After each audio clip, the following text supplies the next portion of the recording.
Yo, what's going on, everybody? Today I will be doing a custom showcase video on my custom Marvel Legends comic Spider-Man. So if you can't tell from the figure itself, this is using the Marvel Legends Far From Home upgraded suit body. It's a very good body. I feel like it's very nicely proportioned, except he is very small.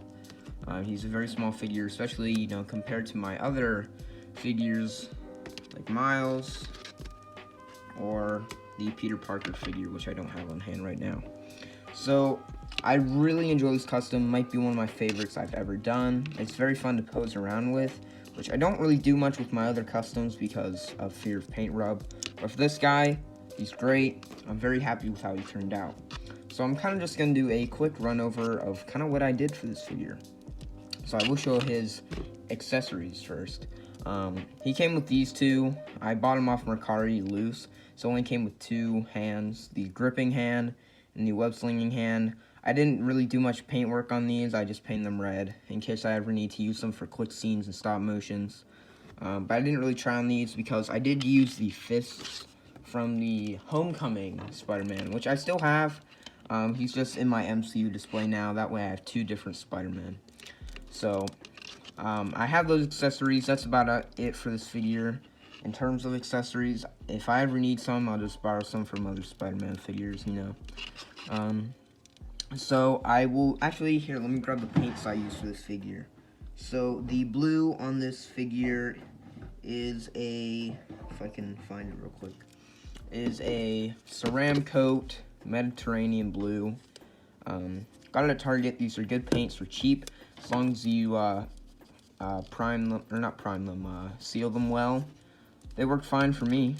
I don't really have much paint rub issues for this guy. Yeah, so that's what I used for that.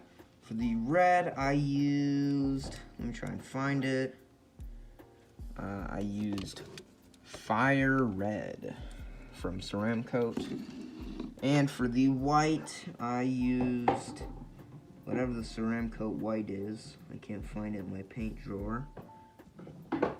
Oh, here it is. Ceramcoat white. And then for the lines in between, I used a Micron pen, which I don't know where it is, to be honest, guys. I don't feel like digging through my drawer to find it. It's a fine pen. I got it at Michael's. However, I did have a problem with it, and this is a common problem with all these pens, apparently. It died midway through, so I finished his whole upper body and his hands, but when I got down to his boots, they died. But luckily, my sister did have some ink, so basically what I ended up doing, I just kept dipping the Micron pen in the black ink, and it worked enough, and I was able to do that. So that's kind of what I did for this figure. I don't really have a whole lot to talk about. I guess, you know what, I'll do the articulation real quick. So you can look up that far, look down that far, of course, get some side-to-side pivot.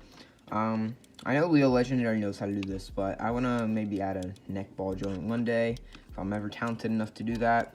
He's got some good butterfly joints. They go in and out. I made sure to continue the paint through. His arms move that far up. 360. Bicep Swivel. This is the only area I have paint rub problems with mainly. It's just kind of bad. The paint keeps scraping. I've done it over a bunch of times and it doesn't really seem to do anything. He's got an elbow, double joint elbow. Hands move this far down and this far up. He's got a hinge. Ab crunch. Ab crunch is that far back. Swivels at the waist. Kicks this far forward. Has a thigh swivel. Kicks a fair amount of far back. He can actually do pretty good splits, double jointed knees, no boot swivel, ankles move that far down, that far up, and he does have ankle pivot. Okay, I'm going to compare this guy to some figures now. Okay, so as I mentioned earlier, the main kind of proportion issue I have with this figure is he's very short. So obviously this is MCU Spider-Man scale, so he's not made to really scale with these other figures, but I figured I'd mention it because I will be using him in stop motions with these figures eventually. So yeah, he's definitely smaller than Peter Parker, but you know, maybe you can say Peter Parker has a lot of clothes on, and once he sheds all those clothes, he's this skinny. But Miles, yeah, I'm definitely just gonna have to play with scale with these two, because Miles is, you know, normally shorter and younger than Peter. So maybe I'll have to always have Miles crouching or something, or have Peter be a bit taller, you know. So yeah, that is kind of the main issue. And Superior Spider-Man, this is just for scale. He actually scales the best with this one probably, but he's still taller. So yeah, that is it for this little custom showcase. Hope you guys enjoyed. Let me know if you want more of these custom showcases. And yeah, see you guys later.